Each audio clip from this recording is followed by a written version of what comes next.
But thank God, there is a strong consciousness in the people that are regarded for.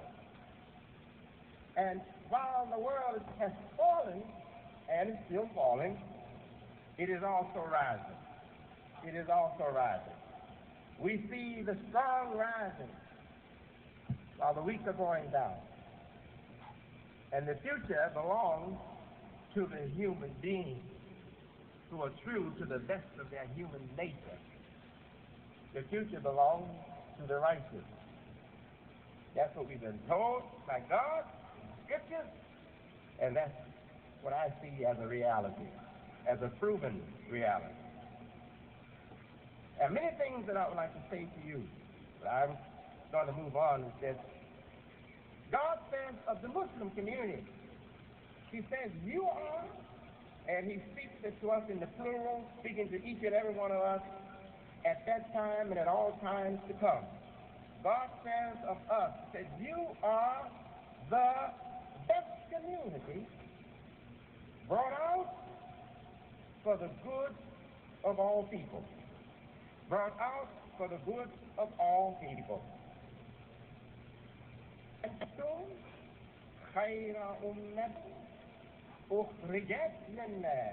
You are the best of communities, or the best community brought out or evolved for the benefit, for the good of all people. If God has identified us in those times,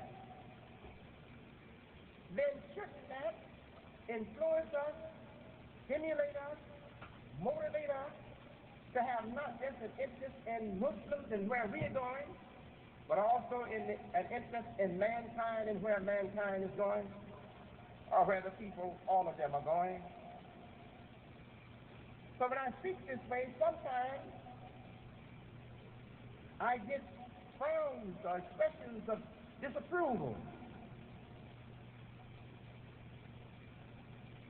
I mean on the faces of Muslims of the whole world, as well as on the faces of Muslims who came through experiences with us, so-called Nation of Islam or black Muslims.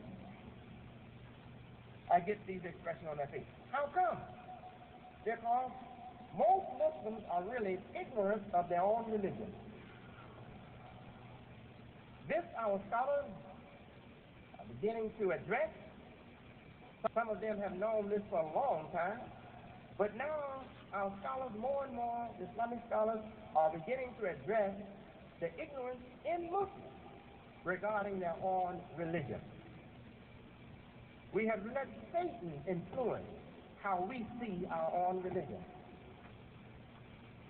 And the only way we can get back to the correct picture of our religion and the correct understanding of our religion is to follow the Quran with an innocent and sincere heart and soul.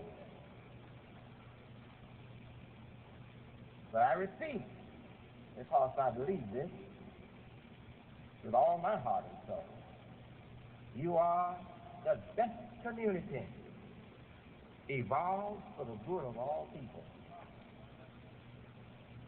Now, you know, that brings to mind something that a stranger said to us when he came among us. I was, I guess, not even conceived yet. But I think about within a year of his presence among African-American people, or black people of Detroit, Michigan, I began to form in the womb of my mother Clara, of the loins of Elijah Muhammad, who was called Elijah Fool before he met this stranger. The stranger introduced himself as W.F. Muhammad, Wali Farad Muhammad, and W.D. Farad. This stranger, he said something that I recall while I was giving you what God said of all Muslims, regardless of their color. regardless of their national place or national origin. God said that of all Muslims, you are the best community evolved for the good of all people.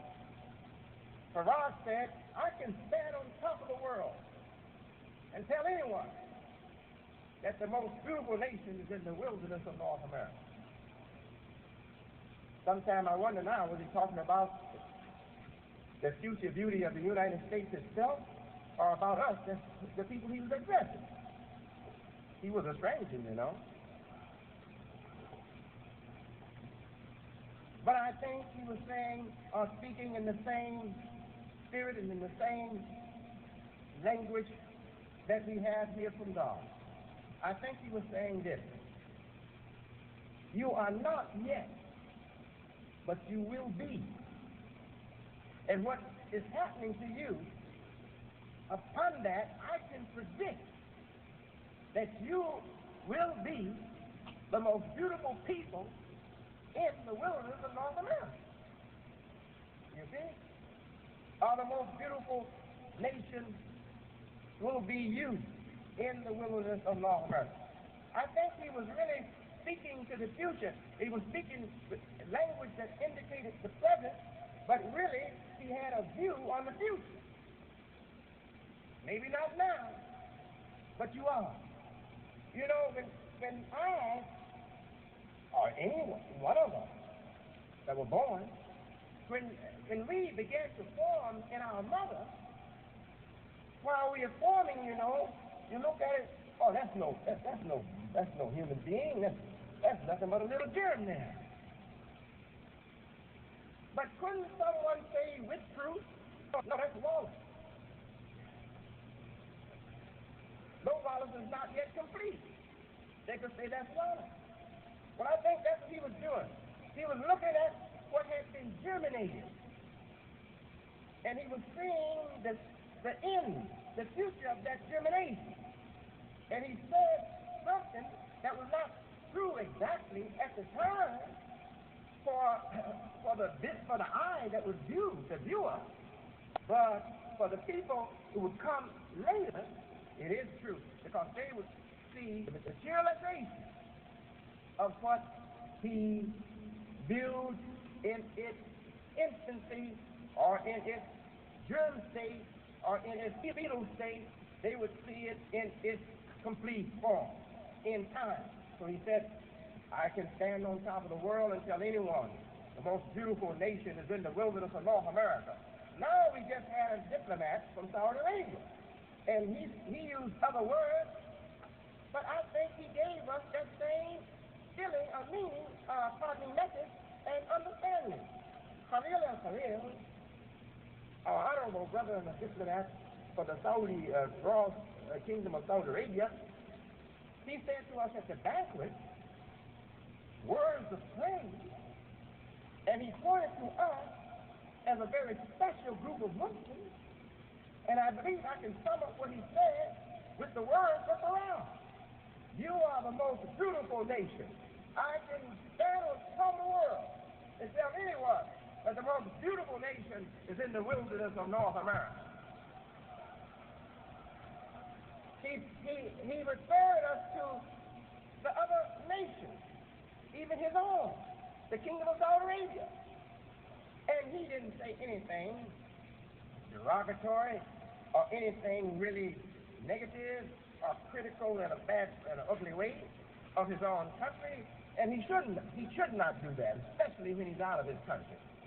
But I'm sure that he left us with the impression that the eyes of the Muslim intelligentsia of the world is not on Saudi Arabia, not on Egypt, not on Pakistan, not on Indonesia, not on Nigeria, not on any of those countries or any of those nations. The eyes are on us in America. There